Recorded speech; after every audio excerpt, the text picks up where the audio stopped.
Buenos días para todos. Bueno, buenas tardes ya. Vamos a iniciar con la charla del día de hoy. Hoy nos acompaña una trabajadora de la Secretaría Distrital de Ambiente. Ella nos va a ayudar con la charla de fuentes no convencionales de energía. Ella se llama Diana Herrera, es profesional de la Estrategia de Educación Ambiental para Territorios de la Secretaría Distrital de Ambiente, con experiencia en planeación, ejecución, procesos de educación y socialización de proyectos ambientales. Entonces, adelante, Diana. Vale, muchísimas gracias a todos. Muy buenas tardes. Les agradezco mucho la puntualidad, el espacio. Y quiero para empezar les voy a poner en el chat un link de asistencia que es para nosotros, para control y gestión, también revisión ante los entes de control sobre las personas con las que nosotros impactamos con estas actividades ambientales. ¿Listo? Y quiero pedirles adicionalmente un segundo favor. Quisiera que 3 personas, por favor, me ayudaran para implementar un instrumento de conocimiento. Es una forma también de nosotros medir cómo se está, digamos, implementando bien la estrategia de educación ambiental. Es simplemente un Google Form, son 5 preguntas muy sencillitas, ustedes pueden responderlas también de acuerdo a su conocimiento. Entonces, quisiera, por favor, si las 3 personas, 3 personitas que me alcen la mano, quienes me pueden ayudar con el diligenciamiento del antes. Al finalizar voy a enviar otro link para que una vez realizada la actividad, ustedes vuelvan a responder estas mismas preguntas, pero ya con un conocimiento avanzado. ¿Listo? David, muchísimas gracias. ¿Quién más me ayuda?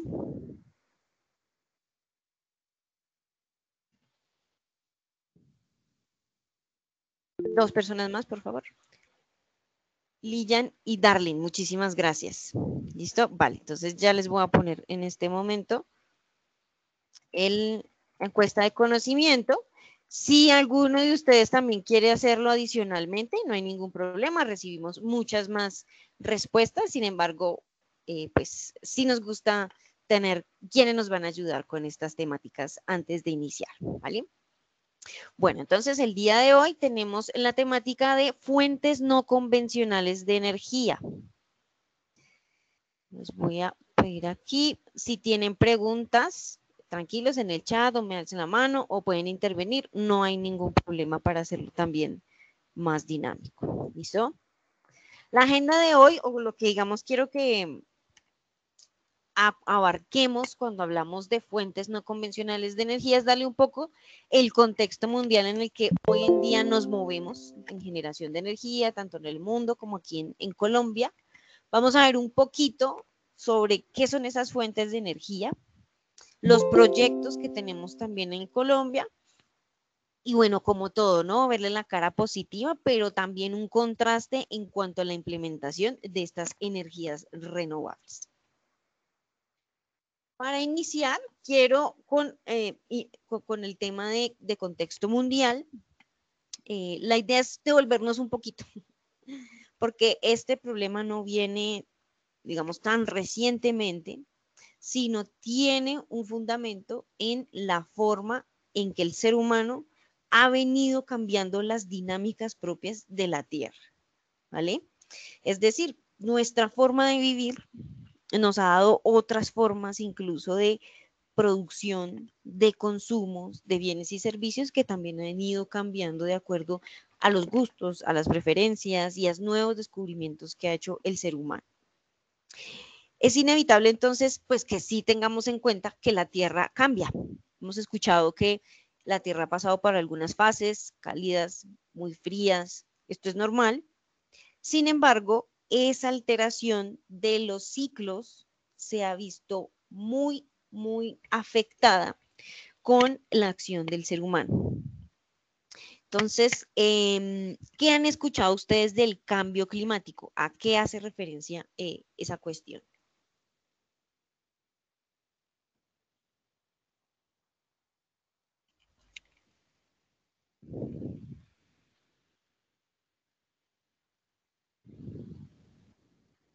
Pueden escribir en el chat, estoy leyendo.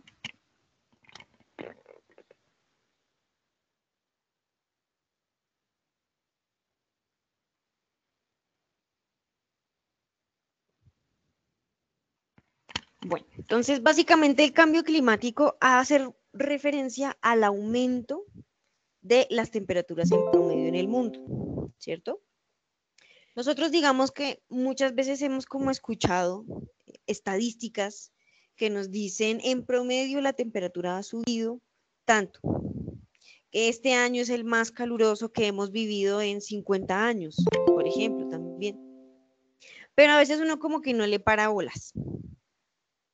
Es importante que también entendamos lo sensible que puede ser la Tierra con respecto a estos cambios.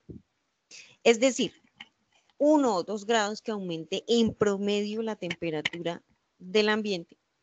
Con este simple hecho puede hacer que los ecosistemas de páramos, que son tan susceptibles a estos cambios, pues ya dejen de funcionar, ¿cierto? Gladys, muchísimas gracias. Exactamente. Cambios por situaciones antrópicas. Muy bien. El cambio climático siempre se va, digamos, a referenciar que son acciones humanas. Bueno, otra de las estadísticas que también tenemos es la pérdida de glaciares, y eso que en Colombia lo hemos evidenciado mucho. Aproximadamente un 70% se ha disminuido toda esta área que teníamos en comparación a los años 50. El hecho de que en los océanos, imaginen esa masa de agua tan grande, aumente la temperatura 1 o 2 grados, puede hacer incluso que no puedan transportar oxígeno de la misma forma.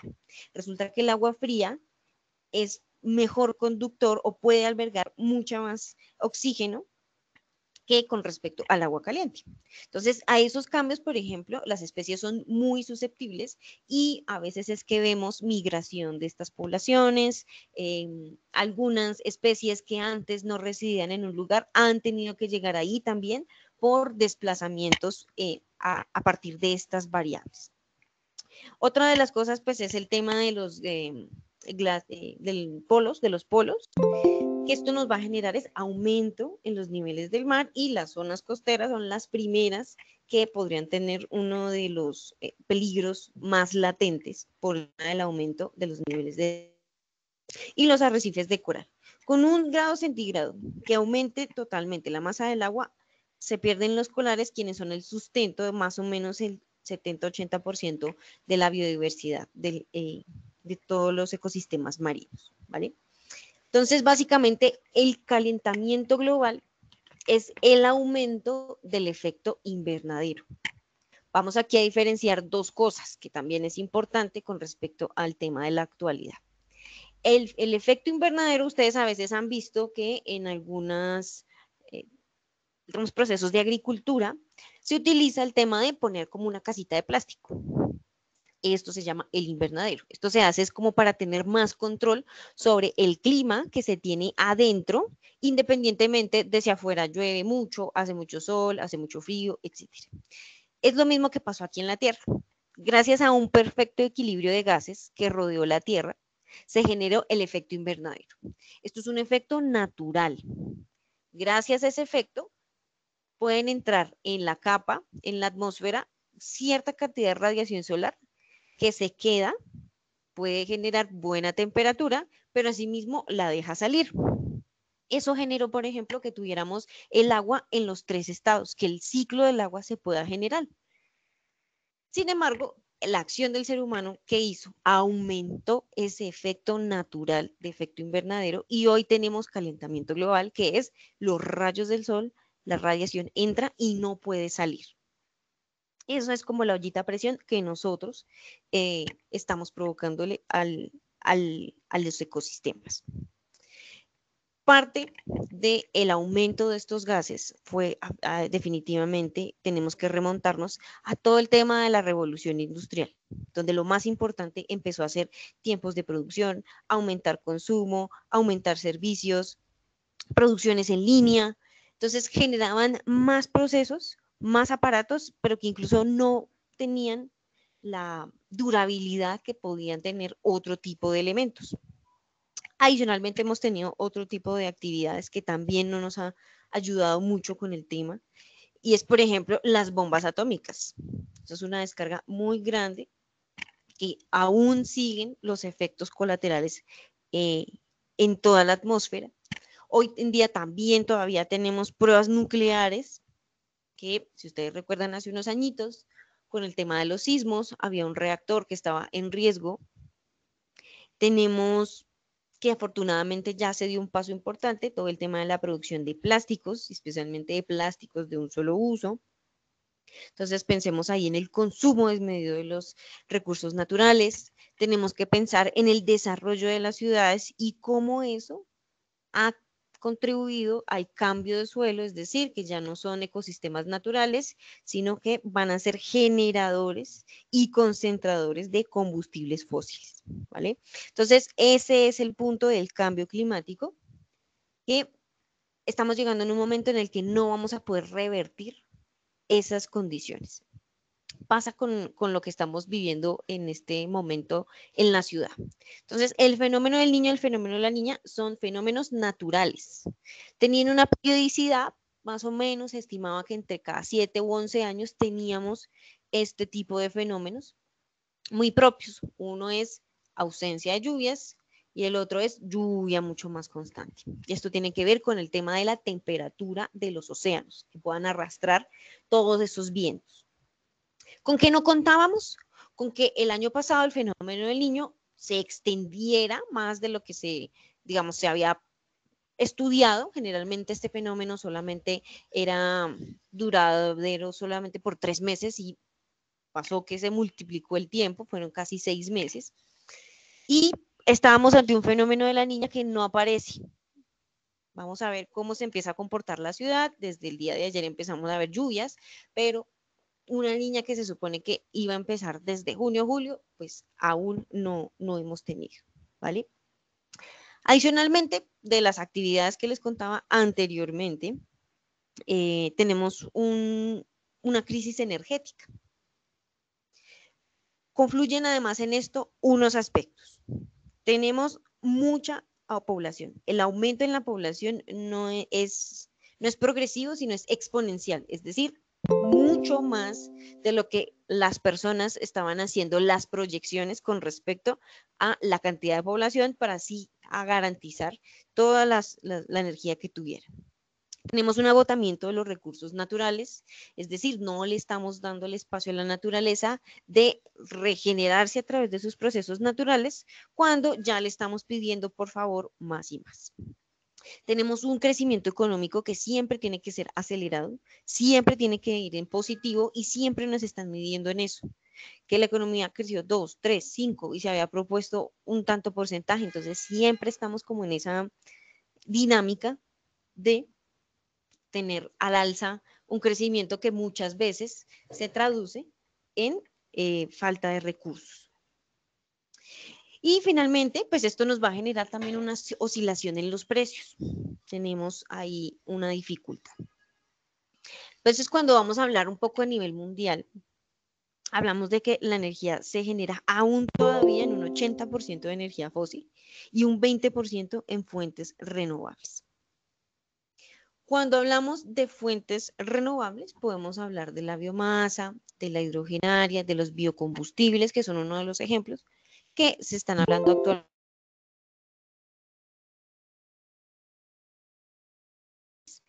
¿A qué me estoy refiriendo especialmente? ¿A qué fuentes de energía fósiles me podría estar refiriendo cuando yo hablo de esta fuente?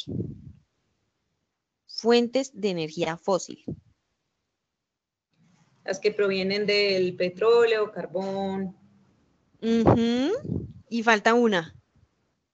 ¿El gas? El gas. ¿Listo? ¿Qué pasa con el gas? Y es parte de la propuesta que queremos dejarles a ustedes con respecto a las fuentes no convencionales de energía. El gas se propuso como un elemento más limpio, porque en su combustión, pues digamos un carro que opere a gas, obviamente va a ser mucho menos generación de gases de efecto invernadero que los carros que están a partir de la gasolina y de la combustión de esto.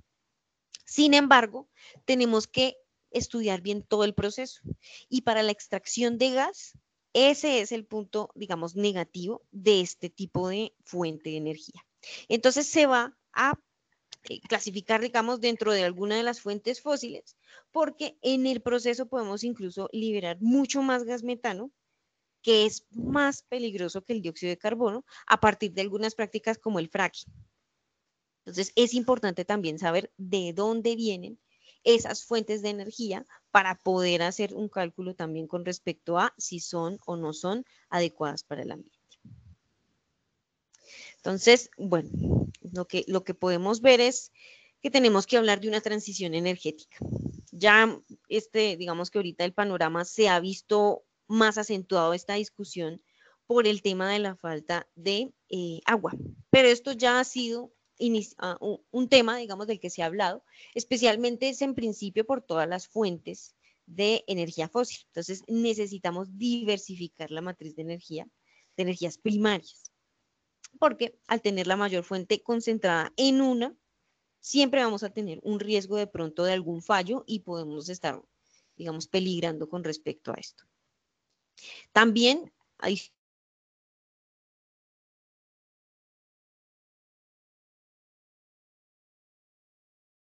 el proceso como tal. Y lo más importante, pues vamos a tener que bajar las emisiones de gases contaminantes, porque si seguimos, digamos, en esta dinámica, pues tanto el efecto invernadero ya se nos va a exacerbar y vamos a seguir viendo las consecuencias de un cambio climático que ya estamos viendo. A veces escuchamos de cambio climático y muchas veces las personas nos dicen, pero eso ya no nos toca a nosotros, eso es la siguiente generación. Sin embargo, si ustedes ven y observan, esos cambios ya se están haciendo muy latentes en todo el panorama mundial y nacional. ¿Listo? Cuando yo hablo de fuentes o de el concepto como tal de energía renovable, ¿qué es una energía renovable?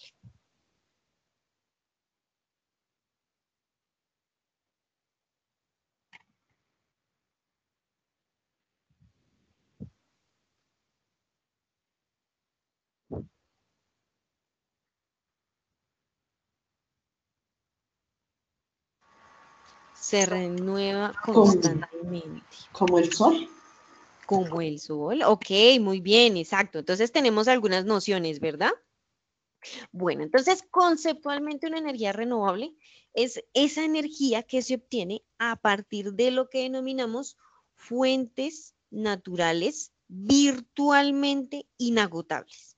Cuando hablo de la virtualmente inagotable, es decir, que porque tengamos una inmensa capacidad o cantidad o porque es capaz de regenerarse a partir de procesos naturales. ¿Listo? Entonces, en estas tipos de energía renovables, vamos a encontrar, muy bien, como le dijeron, la energía solar, la energía eólica, la energía hidráulica, de la mareomotriz, son las olas, y la energía proveniente de la biomasa. Entonces, recuerden, fuentes inagotables virtualmente, ya sea por cantidad o porque se renueva por procesos naturales. Dentro de estas energías renovables, vamos a encontrar lo que llamamos convencionales, es decir, cuando efectivamente las estamos aplicando de manera expandida en el territorio. Entonces, nuestra energía, nosotros hacemos parte de los países que, digamos, reconocidos mundialmente porque la mayoría de nuestra energía se genera a partir de una fuente renovable, que es la fuente hidráulica. ¿Listo?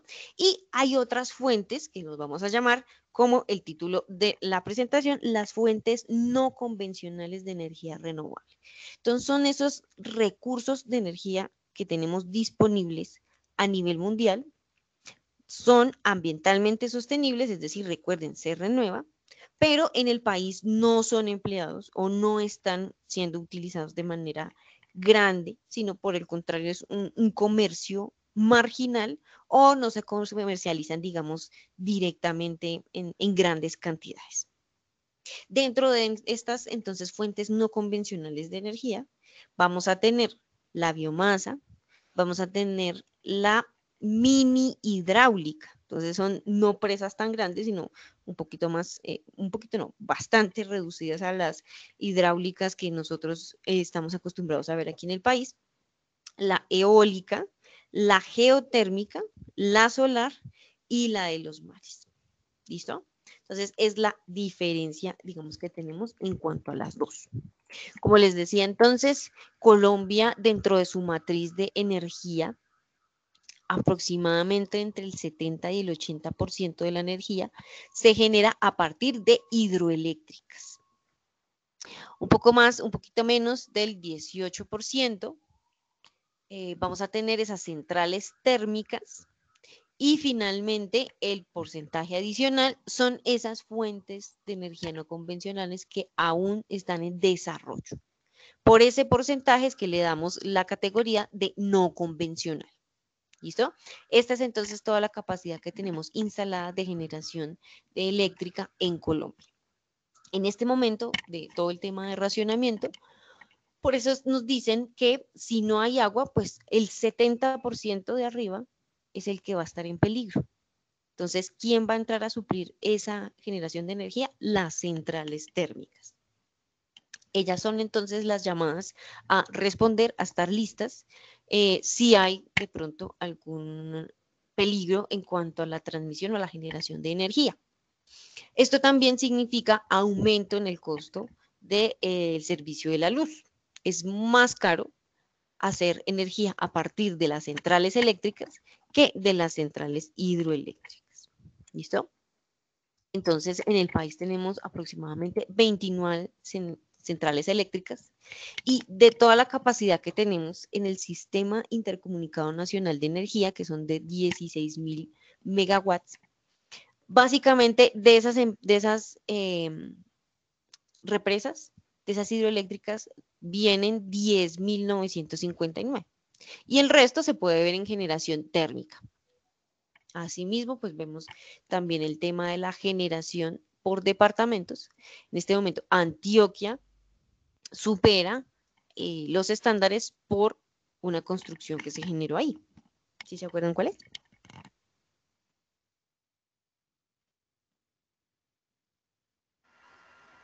Hidroituango. Exactamente, sí señora. ¿Listo? Antes era el Guavio, creo que es. Esa era la represa más grande que teníamos, está aquí muy cerquita en Cundinamarca, sin embargo, pues Hidroituango llega teniendo la capacidad casi que del doble de lo que estaba generando el Guavio. Entonces, esto es el panorama con respecto a la generación de energía en Colombia. Entonces, motivos para desarrollar las fuentes no convencionales de energía las tenemos. Entonces, lo que les decía en el primero, era un escenario que posiblemente para el país no era muy latente, porque afortunadamente por nuestra posición geográfica, por los ecosistemas que tenemos, incluso nosotros lo vemos, la generación del recurso hídrico en el país es abundante. Sin embargo, siempre existía un riesgo y era parte de lo que tenía que planearse, porque pues en el momento en el que tuviéramos dificultades con las hidroeléctricas, ¿qué iba a pasar? Pues hoy lo estamos evidenciando. Tenemos entonces también un aumento en los precios de la electricidad. Si seguíamos generando energía a partir de geotérmica, pues era mucho más costoso. Y como les dije, el gas natural ya encontramos o ya digamos es más visible porque estas cosas pues se saben desde un principio. El tema de la generación para extraer el gas es un proceso altamente contaminante, entonces ya vemos fluctuación de precios. Sin embargo, hoy todavía estamos en que muchos de los vehículos, digamos que en el momento en el que sale todo este tema del gas natural, pues siempre se les daban era incentivos, ¿no? Entonces, hoy todavía tenemos carros a partir de gas natural, incluso algunos de la flota del SITP, pues funciona a partir de esta fuente de energía.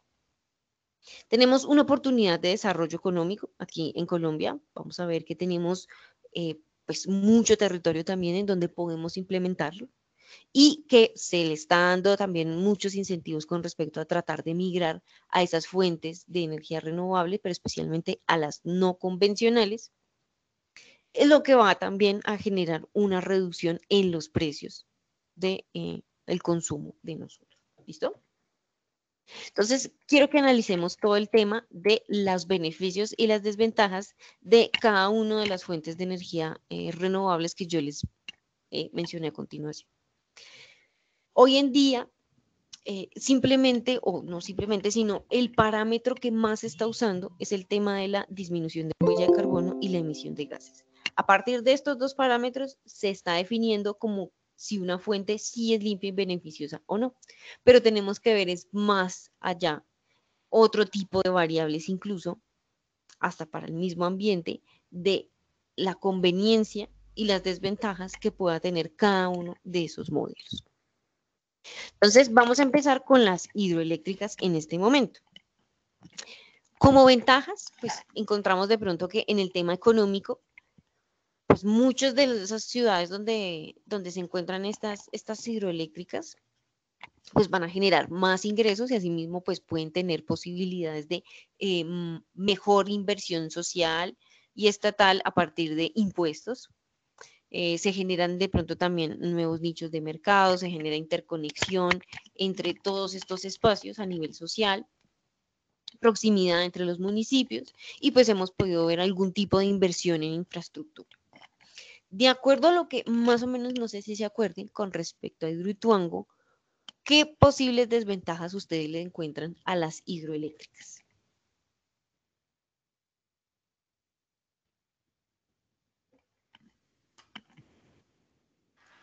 Afectaciones por el fenómeno del niño. No te escuchemos muy bien.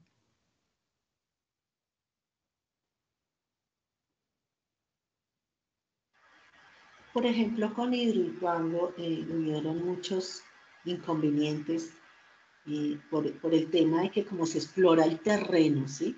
Sí. La naturaleza reclama su espacio, entonces pienso a veces que la naturaleza se ve afectada por estas grandes obras y, y creo que como dice la frase que repito nuevamente, la naturaleza reclama su espacio. Y eso lo vemos, por ejemplo, cuando el pasto sale en el mismo, a veces al lado del cemento, todo. Entonces a veces creo que la fuerza de la naturaleza es superior a veces al hombre y eso a veces, esos proyectos hacen que pues hayan afectaciones, ¿no? Ok, vale, muchísimas gracias, Gloria. Camila nos dice inconvenientes por fenómeno del niño. Sí, incluso por la niña también, ya lo vamos a ver, porque todos los extremos son malos. ¿Listo? Bueno, entonces vamos a analizar esas desventajas a partir de también algunos aspectos importantes como el social, económico y ambiental. También tomando un poco de base de Hidroituango, porque digamos fue la planta que se construyó, digamos, como de últimas, ¿no? Pero me imagino que a partir de la construcción de los otros tipos de hidroeléctricas pudo haber pasado efectos similares. ¿Listo? Entonces, por ejemplo, en la parte social, existe un desplazamiento de la población. Cuando ellos llegaron al territorio, como bien lo decía Gloria, empezaron a explorar y de pronto habían comunidades. Entonces, ¿qué pasa con las comunidades? Les dicen, bueno, con permiso porque el interés general de la nación va a primar sobre el interés individual y necesitamos estos espacios y posiblemente hubo desplazamiento de población en ese territorio. Muchas veces lo que se genera es que esas plantas pues van a generar algún tipo de empleo. Sin embargo, pues si ustedes ven es mano de obra también calificada que muchas veces vienen es al territorio a trabajar, entonces no se ha visto también mucho con respecto al crecimiento de pronto de empleos de alguna de las poblaciones que estén cercanas. Para el caso también de estas poblaciones, muchas como se asientan alrededor de los ríos, pues pueden tener su forma de ingresos o de actividades económicas muy ligadas al río, que obviamente van a tener que cambiar. Existe una transformación en el paisaje y pues las comunidades que de pronto estuvieran ahí como unidas, ese lazo pues definitivamente se pierde. Con respecto a lo económico, pues una vez que esas personas tienen que ser desplazadas, todo el tema de expropiación o de compra, pues eso puede generar algunas pérdidas económicas también para la población. Y digamos que la ronda, las zonas cercanas, pues ya no van a tener la misma productividad si es que tenían algún interés económico o cultural sobre esto. Y finalmente, como por la parte ambiental, como lo decía Gloria, sí, en la exploración pudo haber pérdida de la biodiversidad. Y quiero que analicemos el funcionamiento de las hidroeléctricas. Básicamente, lo que ellos ven es un caudal, un potencial de paso de agua. Entonces, lo que hacen es construir un muro para que contenga el agua y a partir de eso van a dejar que esa masa de agua pase por unos tubos, finalmente llegando a unas turbinas que con un generador, pues ese paso, esa energía mecánica se va a convertir en energía eléctrica y siguen después su recorrido. El río también necesita todos esos materiales con los que rueda, ahí sí, con las piedras, con la arena, con los nutrientes. Y cuando llega a estos procesos de embalses, de retener las aguas, simplemente lo que va a pasar es que todo eso se decanta, es decir, se va para abajo, para el suelo. Y pasa el agua desprovista de todo esto. Entonces, aquí podemos tener un aumento, un cambio en el cuerpo de agua como tal.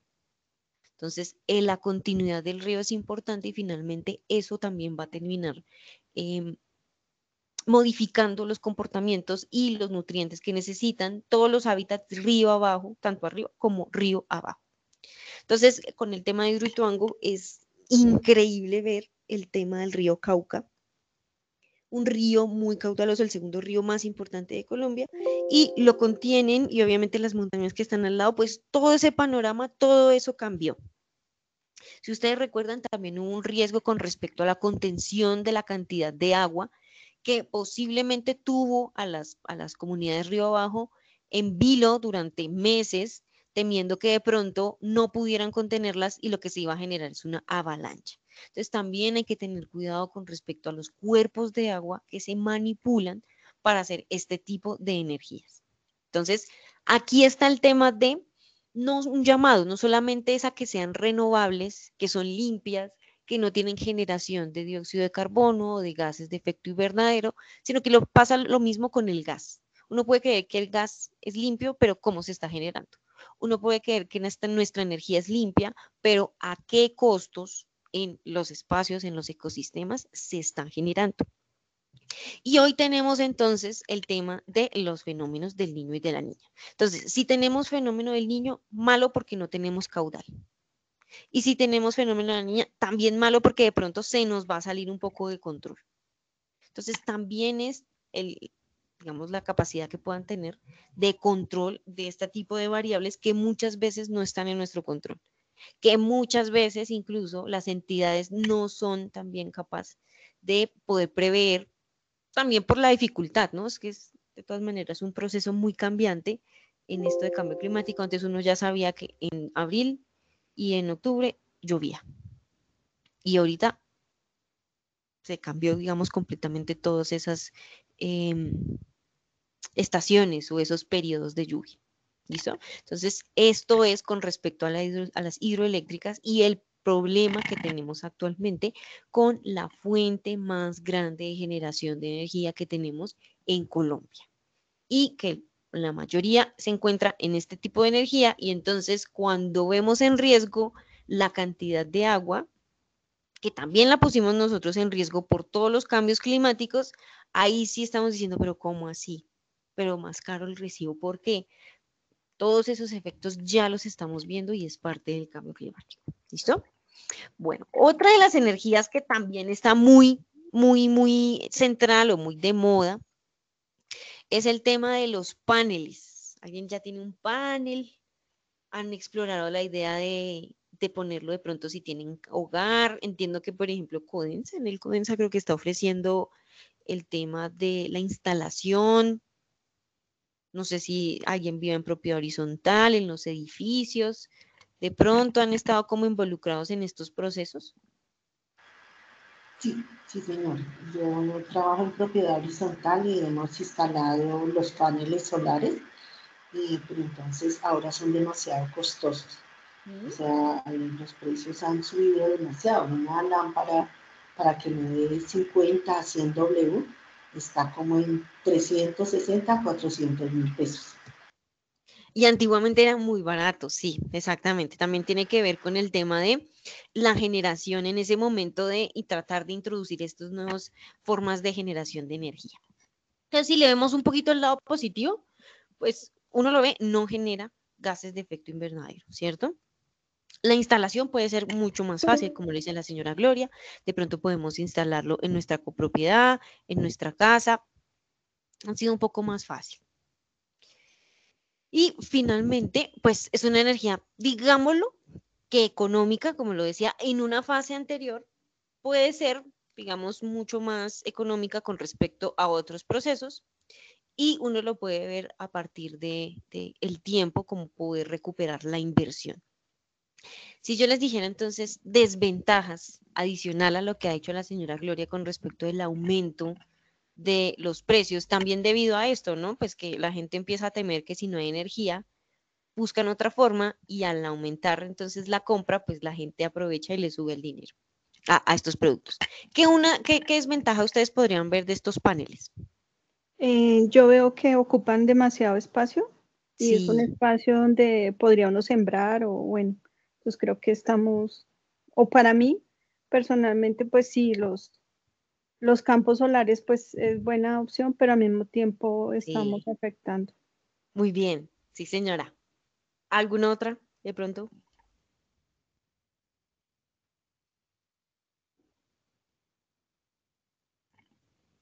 Está muy bien, o sea, la noción está perfecta. Bueno, con los paneles nosotros, digamos, tenemos un poco de ventaja con respecto a nuestra posición geográfica y es que nosotros tenemos disponibilidad de radiación solar todo el año porque estamos en la parte del trópico. Sin embargo, esta no es una posibilidad de pronto para países en donde puedan tener estaciones y no puedan tener acceso como a esa intensidad de radiación solar. ¿Listo? Entonces, también por eso es que se ha visto un poquito mermada como la expansión de este tipo de paneles solares. Si ustedes de pronto, no sé si han podido ver, pues la eficiencia es relativa, o sea, si uno ve de pronto una lámpara a generación de energía solar, pues es de pronto en intensidad un poquito menor que los focos, digamos, de energía convencional. Entonces, eso también hace que la gente no tome esta decisión. También con respecto a la generación de estos productos. Esto tiene polvos, tiene compuestos, metales, fluoruros, tiene tóxicos, que si de pronto en algún momento nosotros no sabemos disponer de estos paneles, puede llegar a ser incluso más contaminante de lo que estamos beneficiando el ambiente. Y como tú lo decías, existe una transformación del paisaje. Y esto también incluso tiene que ver un poco con la avifauna, que es la que, digamos, como resiente esos cambios de paisaje mucho más fácil. Entonces, si veamos en la imagen anterior, aquí hay una instalación de paneles. ¿Y qué pasa con la parte de abajo? Esta oscuridad en el suelo. Bueno, aquí se ve, digamos, que no es un suelo fértil o pues que lo vayan a aprovechar. Pero he visto fotos de campos verdes que ponen esos paneles. Entonces, con esos procesos de sombra, finalmente, pues el suelo de abajo no tiene ningún aprovechamiento. Entonces, en realidad no lo estamos haciendo muy bien. Entonces, hay que revisar dónde lo ponemos, que sea un sitio que, digamos, podamos aprovechar el espacio y siempre responsables con respecto a la instalación y la disposición en algún caso que se nos dañe. Con respecto a la energía eólica, bueno, tenemos pues es que es la fuerza del viento, más o menos lo que llamamos los molinos de viento. Pero con respecto pues a los beneficios, lo mismo, pues tenemos energía limpia, no es peligrosa, no son residuos contaminantes y pues tenemos unas características en el suelo que no van a tratar de afectar la instalación de estos paneles. Sin embargo, si vemos un poco en desventaja, pues esto es una actividad que obviamente necesita una inversión gigante a la que muchos no, pues muchas también incluso sociedades, países no pueden llegar a intervenir. Tenemos cambios en la trayectoria de vuelos, en todo el paisaje, lo que también va a afectar de pronto actividades económicas que tengamos en la región, asimismo como las trayectorias de las aves y especialmente aquellas aves migratorias que en épocas de cambio de estaciones, cuando hace frío en sus lugares de orígenes, pues vienen aquí por como mejores temperaturas y a pasar eso. Entonces también tenemos aquí un daño. Y el problema de esta energía eólica es que no es muy almacenable. Entonces necesitamos también que sea consumida en el momento, o si no, pues la energía simplemente no es rentable. Entonces es también difícil poder tener este tipo de energía en el país, que siempre nos han dicho es, uno piensa en energía eólica, lo primero es la Guajira. Pero entonces tendríamos que tener una gran extensión, bueno, que lo tenemos de cierto, pero en este punto puede llegar a cambiar todas las trayectorias de vuelo por las corrientes que igual van a cambiar o que se van a intensificar con estos molinos. Y tenemos también el tema de la biomasa. La biomasa se hace a partir de los gases que se generan por la descomposición de la materia orgánica. En este caso, pues nosotros aquí en Bogotá tiene un proyecto en el relleno sanitario de Doña Juana para intentar darle como una cara amable a esta forma, digamos, de disponer nosotros los residuos que tenemos actualmente. Entonces puede tener una parte buena, pero recuerden también tiene, pues que no es posible para todos nosotros, digamos, instalar una forma de este tipo de energía tan fácil en casa. ¿Listo? Finalmente, otra de las energías que también vemos mucho en el país es la energía geotérmica. Esa se obtiene a través del calor del subsuelo. Una forma que nosotros vemos fácil, los termales. Esto es energía geotérmica. Sin embargo, pues para uno ir a termal tiene que ir hasta allá. Entonces lo mismo, las plantas tendrían es que acomodarse al lugar de generación de energía, lo que pues hace que obviamente sea un poco más elevado, no puede ser en cualquier sitio, no es transportable, tiene que generarse y utilizarse ahí y muchas veces pues son lugares pues de todas maneras apartados, entonces sería más bien es un abastecimiento local y ambientalmente pues lo mismo, tenemos problemas con la parte sísmica para la obtención de esta energía geotérmica, porque pues si nosotros vamos a explorar estos pozos, vamos a generar un cambio en la temperatura y eso nos puede generar pues pequeños sismos por el cambio tan brusco.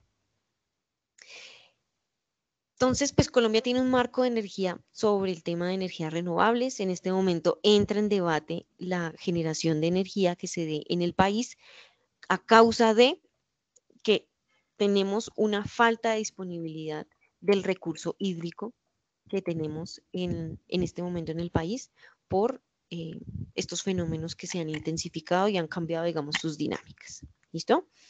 ¿Tiene alguna pregunta, alguna duda?